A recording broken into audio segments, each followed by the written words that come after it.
Moin Leute, heute haben wir ein bisschen größeres Projekt, wie man auch schon an den Maschinen hinter mir sieht. Wir haben auch wieder den ganz großen Hacker mitgebracht, beziehungsweise uns dazu gebucht, der gehört ja nicht uns. Da hexen die gleich rein, die Jungs. Genau, wir haben hier ganz viele Fällungen. Das ist ein Kindergarten, der neu gemacht wird. Ganz viele Bäume hier. Hier fast die ganze Reihe durch, die kommen alle weg. Sind auch ein paar Kletterbäume dabei. Und dann springen wir jetzt mal zum Zukunfts-Nico, weil der hat schon ein bisschen was gefilmt. Bis gleich.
Max, da soll man den Arm wegdrehen.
So, als nächstes haben wir hier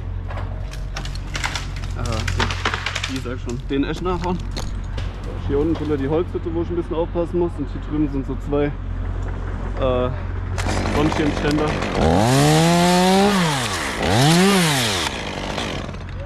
Aber ansonsten sollte das relativ easy sein.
Kommt schon ein bisschen Material zusammen.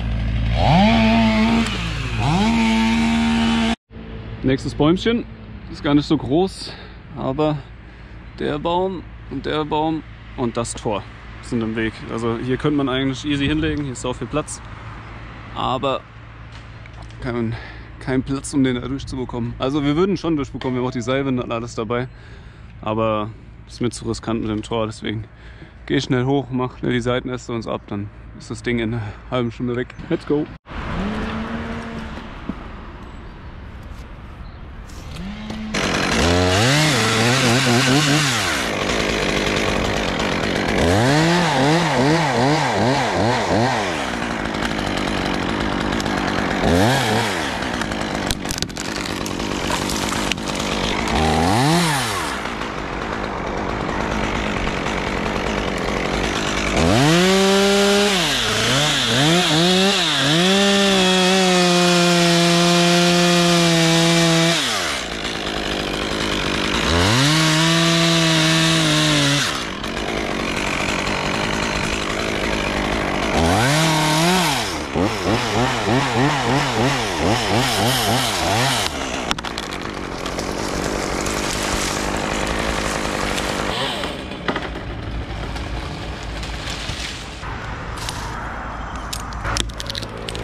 jetzt schon vorbei. Das waren so die Bäume, die ein bisschen tricky waren, die geklettert werden mussten. Und die anderen häckseln jetzt noch weiter und räumen das auf und so weiter. Da müssen wir nicht mehr zugucken. Umso höher ist der Stundenlohn, umso schneller wir fertig sind. Ja, vielleicht kriege ich noch mal was drauf mit dem Häcksler. Ansonsten hoffe ich, dass euch das kurze Video gefallen hat. War jetzt nichts krass Besonderes, aber wollte ich trotzdem mitnehmen. Und dann genieße ich jetzt noch den schönen Resttag bei dem Wetter. Und vergesst nicht zu liken und zu abonnieren und was Nettes in die Kommentare zu schreiben. Und dann sehen wir uns im nächsten Video. Macht's gut. Ciao, ciao.